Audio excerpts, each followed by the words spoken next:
La misión del Soyuz 33 era el cuarto vuelo internacional, cuya tripulación incluía a un cosmonauta búlgaro. Todo iba perfectamente mientras preparaban su encuentro con el Salyut 6. Entonces, a bordo del Soyuz algo fue terriblemente mal. La tensión creció mientras el control de misión consultaba a los cosmonautas ya a bordo de la estación, listos para recibir a la tripulación del Soyuz. ¿Protón? ¿Protón? ¿Qué era esa llama saliendo de los motores del Soyuz? ¿Lo habéis visto? No era la acostumbrada, se movió a un lado. ¿Veis claramente? Sí, desde luego. La tripulación del Salyut había confirmado lo impensable. Por vez primera en 2000 encendidos, el motor de un cohete principal del Soyuz había fallado. Era la tercera misión del cosmonauta Nikolai Rukavishnikov y sin duda la más peligrosa. Tuvimos una explosión en el motor trasero de nuestra nave Soyuz 33. No podíamos acoplarnos con la estación. Además, no podíamos regresar de la órbita. Era una situación crítica y teníamos muchas probabilidades de no poder regresar a la Tierra. Mientras el control de misión luchaba por encontrar un medio de traer la nave de vuelta a casa, Rukavishnikov se percató de la horrenda posibilidad de quedar aislados en el espacio, con solo 5 días de víveres.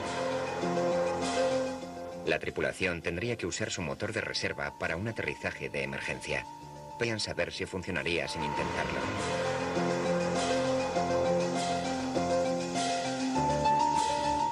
El control de misión ordenó al Soyuz que encendiera su motor de reserva.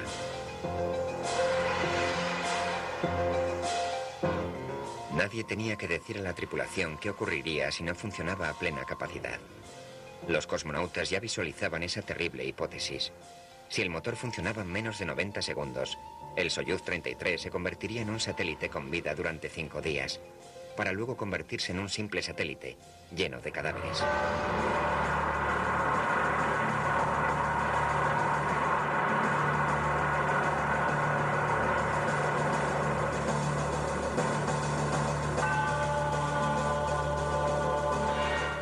El motor auxiliar funcionó.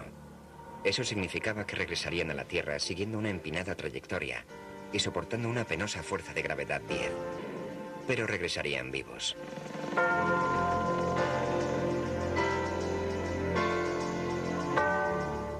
No fue la única vez que una nave Soyuz casi se convertía en un vehículo de muerte. El 5 de abril de 1975, el Soyuz 18A tenía que acoplarse con la estación espacial Salyut 4. El vuelo nunca consiguió llegar a la órbita. El lanzador A2 falló y el cohete empezó a desviarse de su altitud programada. Durante el despegue de la nave recibimos un mensaje de los cosmonautas. Accidente, accidente con el lanzador. El Soyuz encendió sus motores en retropropulsión. Como el Soyuz 33, regresarían a la Tierra con una trayectoria balística, pero esta vez con el doble de presión. Una aplastante fuerza de gravedad 20.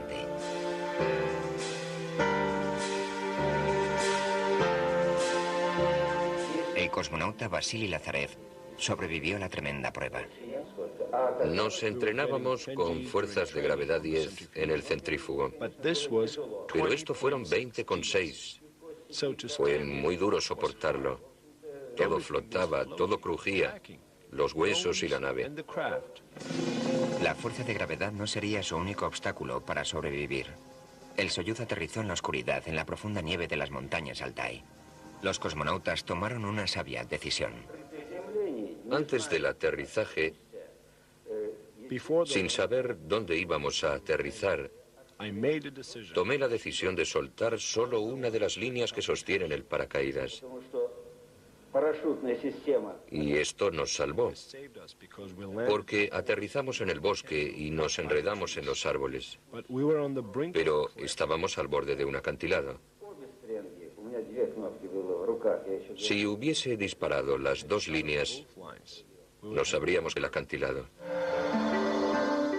Un feliz aterrizaje tampoco estaba previsto para el Soyuz 23. En octubre de 1976, tras un fallido acoplamiento con la estación espacial Salyut 5, el Soyuz 23 recibió la orden de regresar a Tierra. Los problemas del Soyuz 23 no hacían más que empezar. Al iniciar su descenso, el control de misión se equivocó sobre el momento de encender el motor. Esto provocó una desviación de su zona de aterrizaje. Aterrizaron sobre el congelado lago Tengize. Todos los cosmonautas se entrenan para aterrizar en el agua, pero este entrenamiento no había previsto las condiciones de esa noche de octubre de 1976. El aparato se estrelló en el lago, entre ráfagas de viento y niebla. Los helicópteros no podían alcanzarlo debido a la densa. El peligroso esfuerzo de rescate era responsabilidad del general Vladimir Shatalov. Estuvimos en una situación de emergencia todo el día, porque los helicópteros no podían hacer nada. En la niebla que cubría el lago no podían volar. La tripulación permaneció cautiva en su nave. Dentro de la cápsula, los cosmonautas siguieron un procedimiento estándar, pero esta no era una situación estándar. Era la primera y única misión de Vyacheslav Zudov. La cápsula se inclinaba aproximadamente así. Estaban ahora en una situación precaria, con la cabeza hacia abajo en el agua. Los cosmonautas no tenían otra opción que la de esperar. No podíamos salir de la cápsula como nos lo habían enseñado. Si abríamos la escotilla, que estaba debajo del agua, no tendríamos posibilidad de salir. Además, el lago Tengiz era de 22 grados bajo cero.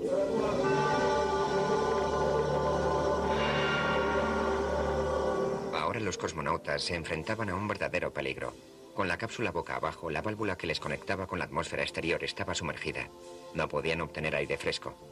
Tenían que utilizar el sistema de regeneración para suministrarles oxígeno, pero se estaban quedando sin energía.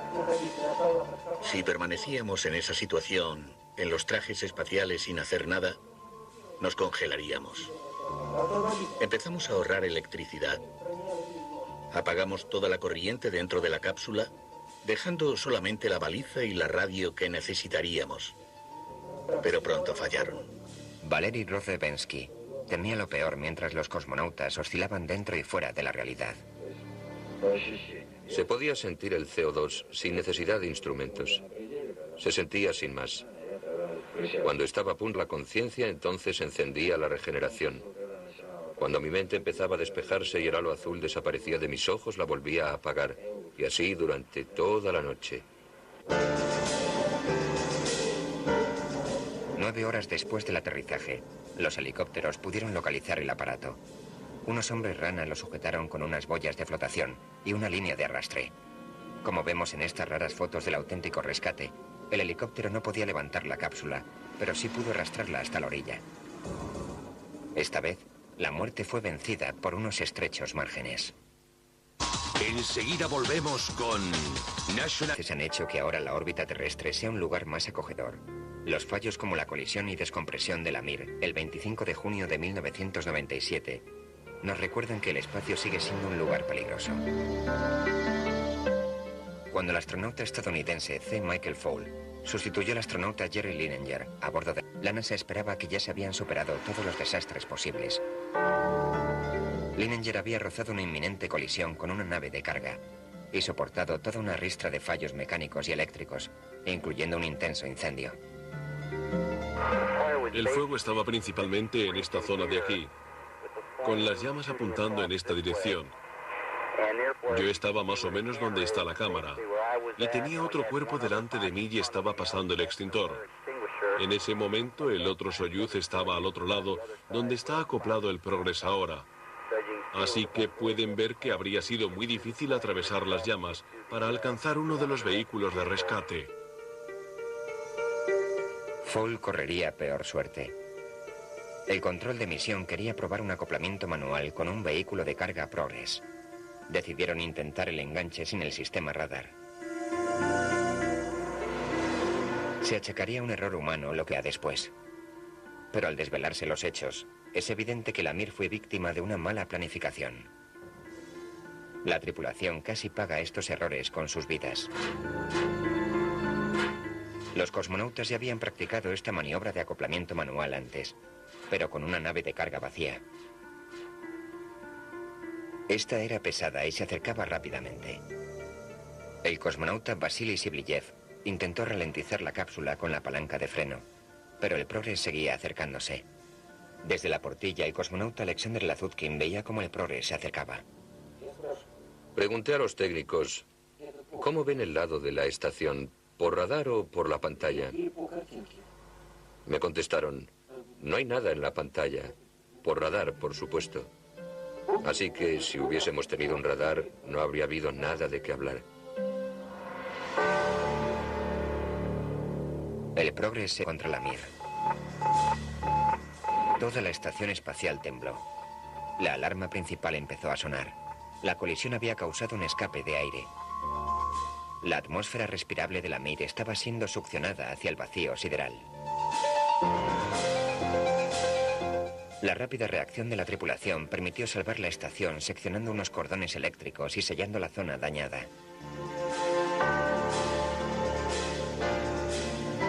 La Mir sobrevivió a la primera descompresión de una nave orbital. Una fracción de segundo más, un impacto un poco mayor o una acción distinta, y todo podía haber acabado en tragedia para la Mir y sus ocupantes. La colisión de la Mir se ha convertido en una leyenda de la historia espacial. Pero si no le hubiese sonreído el destino, su suerte habría sido ocultada, distorsionada u olvidada como tantas historias. Actualmente los tenebrosos abismos de los archivos soviéticos espaciales solo están empezando a divulgar sus secretos. Algunos de ellos tan extraños, tan irracionales, que parecían destinados a permanecer un enigma para siempre.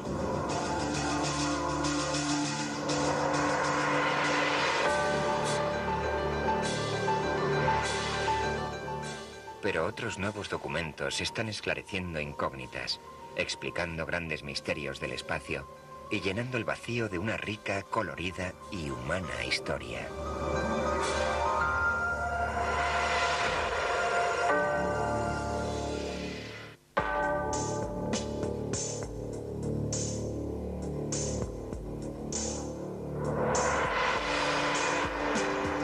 El cosmonauta Vasily Lazarev sobrevivió a la tremenda prueba. Nos entrenábamos con fuerzas de gravedad 10 en el centrífugo. Pero esto fueron 20,6. Fue muy duro soportarlo. Todo flotaba, todo crujía, los huesos y la nave. La fuerza de gravedad no sería su único obstáculo para sobrevivir. El Soyuz aterrizó en la oscuridad en la profunda nieve de las montañas Altai. Los cosmonautas tomaron una sabia decisión. Antes del aterrizaje, sin saber dónde íbamos a aterrizar, tomé la decisión de soltar solo una de las líneas que sostienen el paracaídas. Y esto nos salvó, porque aterrizamos en el bosque y nos enredamos en los árboles. Pero estábamos al borde de un acantilado. Si hubiese disparado las dos líneas, nos habríamos el acantilado. Un feliz aterrizaje tampoco estaba previsto para el Soyuz 23. En octubre de 1976, tras un fallido acoplamiento con la Estación Espacial Salyut 5, el Soyuz 23 recibió la orden de regresar a Tierra. Los problemas del Soyuz 23 no hacían más que empezar. Al iniciar su descenso, el control de misión se equivocó sobre el momento de encender el motor. Esto provocó una desviación de su zona de aterrizaje. Aterrizaron sobre el congelado lago Tangice. Todos los cosmonautas se entrenan para aterrizar en el agua, pero este entrenamiento no había previsto las condiciones de esa noche de octubre de 1976. El aparato se estrelló en el lago, entre ráfagas de viento y niebla. Los helicópteros no podían alcanzarlo debido a la densa. El peligroso esfuerzo de rescate era responsabilidad del general Vladimir Shatalov. Estuvimos en una situación de emergencia todo el día, porque los helicópteros no podían hacer nada. En la niebla que cubría el lago no podían volar. La tripulación permaneció cautiva en su nave. Dentro de la cápsula, los cosmonautas siguieron un procedimiento estándar, pero esta no era una situación estándar. Era la primera y única misión de Vyacheslav Zudov. La cápsula se inclinaba aproximadamente así. Estaban ahora en una situación precaria, con la cabeza hacia abajo en el agua. Los cosmonautas no tenían otra opción que la de esperar. No podíamos salir de la cápsula como nos lo habían enseñado.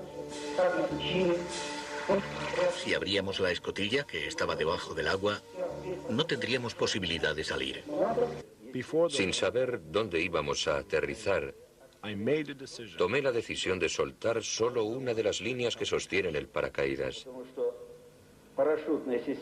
Y esto nos salvó, porque aterrizamos en el bosque y nos enredamos en los árboles. Pero estábamos al borde de un acantilado. Si hubiese disparado las dos líneas, nos habríamos el acantilado.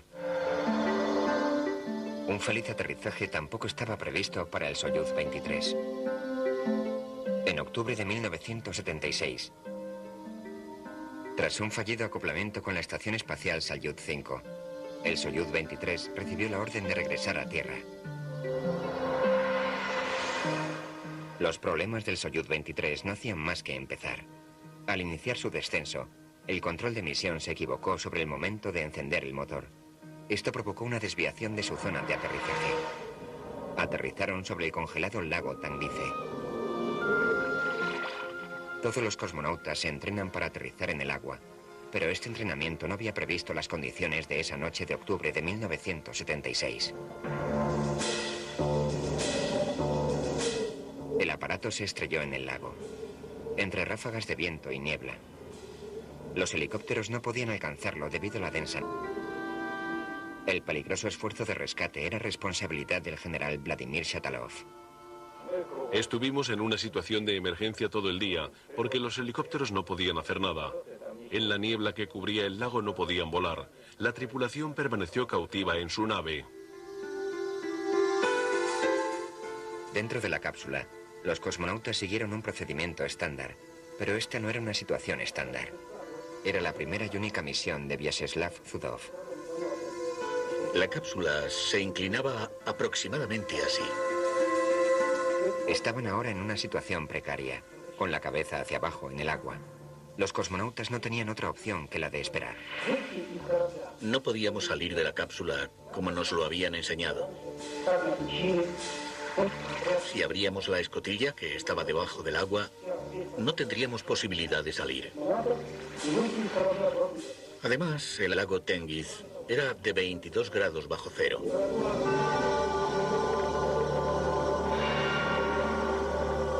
Ahora los cosmonautas se enfrentaban a un verdadero peligro. Con la cápsula boca abajo, la válvula que les conectaba con la atmósfera exterior estaba sumergida.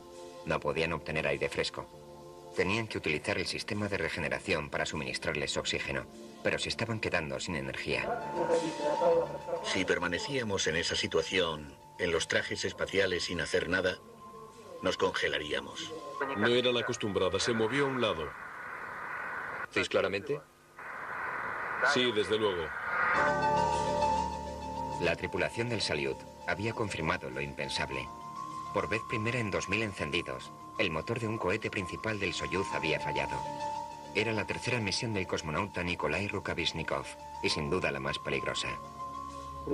Tuvimos una explosión en el motor trasero de nuestra nave Soyuz 33. No podíamos acoplarnos con la estación. Además, no podíamos regresar de la órbita. Era una situación crítica y teníamos muchas probabilidades de no poder regresar a la Tierra.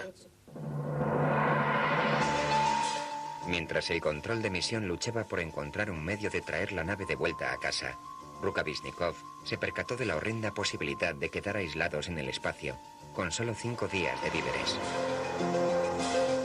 La tripulación tendría que usar su motor de reserva para un aterrizaje de emergencia. Podían saber si funcionaría sin intentarlo.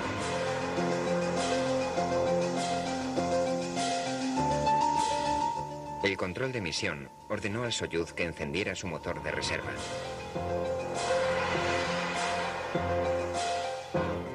Nadie tenía que decir a la tripulación qué ocurriría si no funcionaba a plena capacidad. Los cosmonautas ya visualizaban esa terrible hipótesis. Si el motor funcionaba en menos de 90 segundos, el Soyuz 33 se convertiría en un satélite con vida durante 5 días, para luego convertirse en un simple satélite, lleno de cadáveres.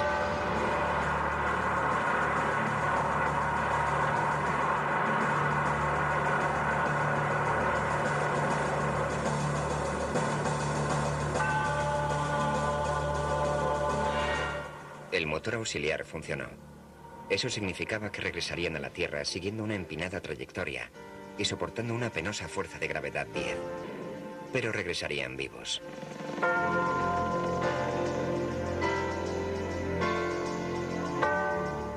No fue la única vez que una nave Soyuz casi se convertía en un vehículo de muerte.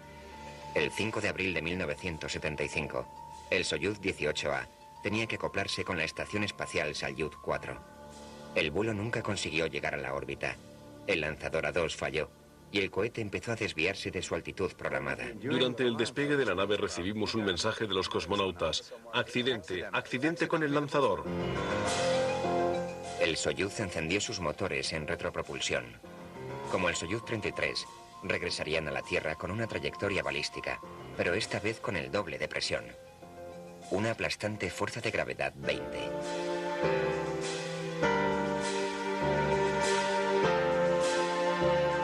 El cosmonauta Vasily Lazarev